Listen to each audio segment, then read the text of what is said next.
नाज़रीन बुलेटिन में अवां खे सभ खां पहिरीं अहम ख़बरूं ॿुधायूं। सखर मां जिथे सिंधु दरिया में पाणी जे वहिकरनि में वाध थी वई आहे, गुडू बैराज ते विचोली ऐं सखर बैराज वटि नंढे दर्जे जी ॿोॾि बरक़रार आहे। अहम ख़बर खां अवां खे आगाह कयूं पिया। सिंधु दरिया में पाणी जे वहिकरनि में वाध थी रही आहे। गुडू बैराज ते विचोले ऐं सखर बैराज वटि नंढे दर्जे जी ॿोॾि बरक़रार आहे। गुडू बैराज वटि पाणी जो मथां वहिकिरो 3,97,940 क्यूसेक रिकॉर्ड कयो वियो आहे, जॾहिं त सखर बैराज वटि पाणी जो मथां वहिकिरो 3,03,085 क्यूसेक रिकॉर्ड कयो वियो।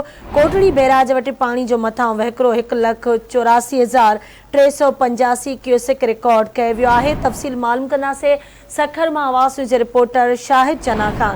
जी शाहिद, वधीक छा तफ़सील आहिनि, आगाह कजो। बिल्कुल, सिंधु दरिया में पानी के वहिकरनि में त हूअं मुसलसल वाध जो सिलसिलो जारी है। गुडू बैराज वटि आपाची खाते तरफ़ां विचोली ॿोॾि डिक्लेयर थियल आहे, जंहिं सखर बैराज वटि नंढी दर्जे जी ॿोॾि हिन वक़्त भी बरक़रार आहे।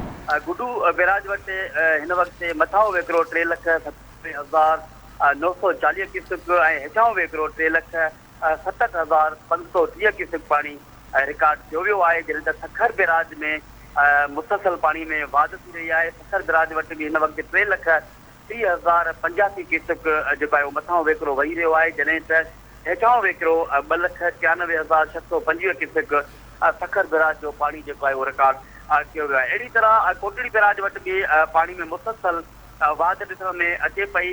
24 घंटनि जे अंदरि 5,000 क्यूसेक पानी जेको आहे कोटड़ी बैराज ते इज़ाफ़ो थियो आहे। हिन वक़्त कोटड़ी बैराज वटि 1,84,385 हेठां वहिकिरो 1,56,600 क्यूसेक पानी रिकॉर्ड कियो वियो आहे। आपाची खाते तरफ़ां इहा आगकथी कई वई आहे त जेकॾहिं अगस्त जे महीने में मुसलसल बरसातुनि जो सिलसिलो जारी रहियो त पोइ सखर बैराज ते बि विचोले दर्जे जी ॿोॾि जेका आहे उहा डिक्लेयर थी सघे थी। जी शाहिद चन्ना अपडेट करण लाइ मुंहिंजी